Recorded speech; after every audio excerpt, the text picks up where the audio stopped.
Hello and welcome.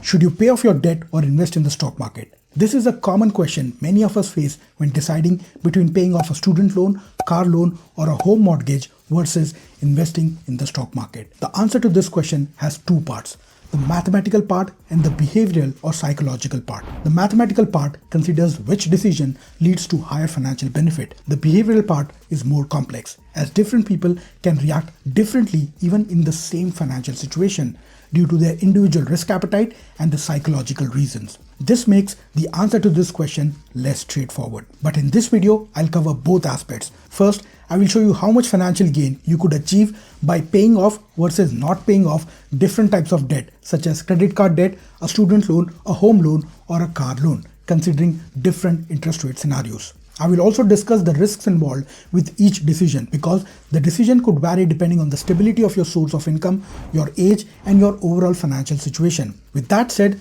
let us get started. My name is Kanak and welcome back to my channel. If you find this video helpful, then hit that like button, and for more content from the world of finance and investing, subscribe to my channel.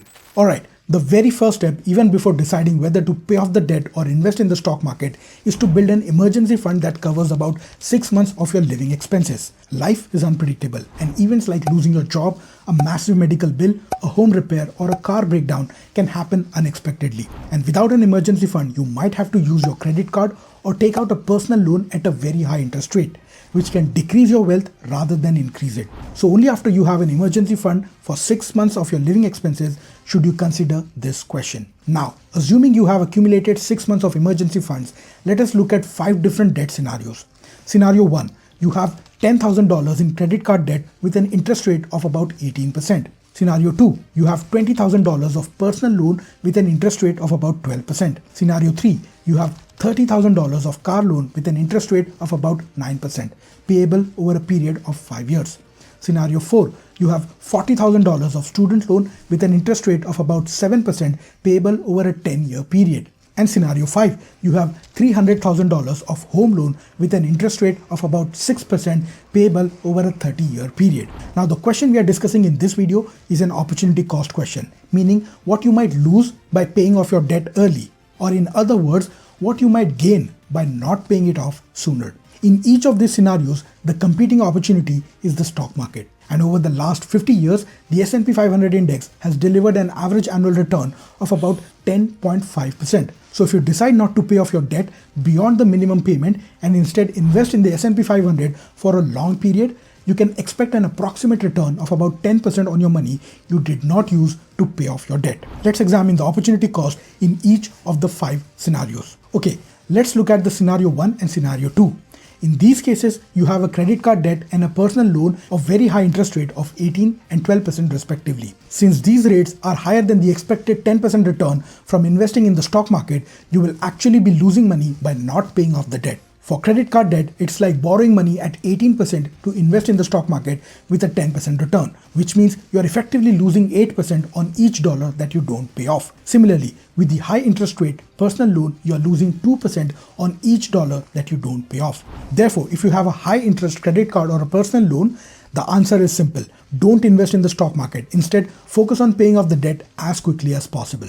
Now, in scenario 3, you have $30,000 in car loan at 9%. Mathematically, you would make 1% more by not paying off the debt early. Over the 5 years, this 1% gain on $30,000 would amount to a maximum of $1,500. However, even though you would technically be making gains by not paying off the debt, the gains are too small to justify the risk of investing in the stock market and the potential psychological discomfort. Remember that the stock market gains are not linear, so you won't see a consistent 10% rise each year in the S&P 500. Historically, there have been periods when the market has crashed by 20%, 30% or even more, and this could happen again in the future. So in this scenario, I would personally prefer to pay off the car loan instead of investing in the stock market, because the small gains are not worth sacrificing the peace of mind. In the fourth scenario, your student loan interest rate is 7%, which is 3% lower than the 10% long-term returns on the stock market. This means you could make a maximum of $13,000 in gains over 10 years, assuming a 3% compounded returns on $40,000 of your loan amount. Additionally, it is important to consider that student loans are much harder to discharge through bankruptcy. So while there is some financial benefit in not paying off the debt due to the difference in the interest rates and the stock market returns, the decision will vary from person to person. Is the potential 13,000 gain over a 10-year period worth the risk of investing in the stock market and loss of peace of mind? The answer will be different for each individual. But if you ask me, I personally would prefer to pay off the student debt as soon as possible. However, if I also had a credit card or personal debt along with the student debt, I would choose to pay off the credit card or personal loan first before the student loan. Now let's talk about the fifth scenario, where you have $300,000 of home loan at 6%. Here, the difference between the interest rate and the long-term stock market returns is significant at 4%.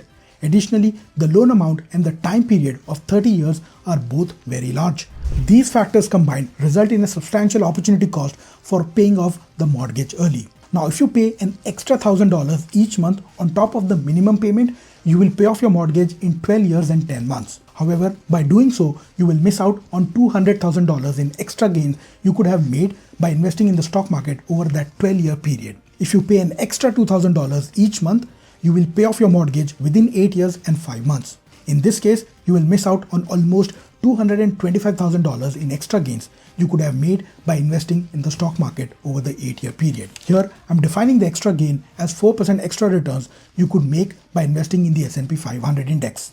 However, as I mentioned earlier, stock market returns are not linear, and there are times when stock market can stay flat or even decline by 20%, 30% or more. So, by not paying off the mortgage sooner, you are actively taking on the risk of investing in the stock market. Remember that the interest rate is one of the key factors that decides your opportunity cost. In our example, we picked 6%. But if you have a home loan at 3% interest rate, then you can even make profit by investing the extra savings in risk-free government bonds if the interest rate on those government bonds is higher than 3%. Instead of paying off your mortgage. So your opportunity cost will greatly depend on the interest rate of your home loan. Secondly, whether you should pay off your mortgage sooner or not depends on several factors: your risk appetite, your age, job stability, business stability, and your current financial situation. If you're nearing retirement and may lose your primary source of income, it is better to pay off the mortgage as soon as possible. However, if you're in your 20s or 30s, you can choose to pay the minimum amount and benefit from the long-term stock market returns. Additionally, if you don't have a stable job or a steady income from your business, you might prefer to pay off your mortgage sooner to avoid the risk of carrying a large debt. In summary, mathematically, there is a significant financial benefit to paying just the minimum on your home mortgage and investing the extra savings in stock market for the long term. However, since investing in the stock market involves risk, and if your risk appetite is low, or if you're in a stage of life where you cannot afford to take risk, paying off the mortgage sooner makes more sense. That's all. If you find this video helpful, then hit the like button and subscribe to the channel.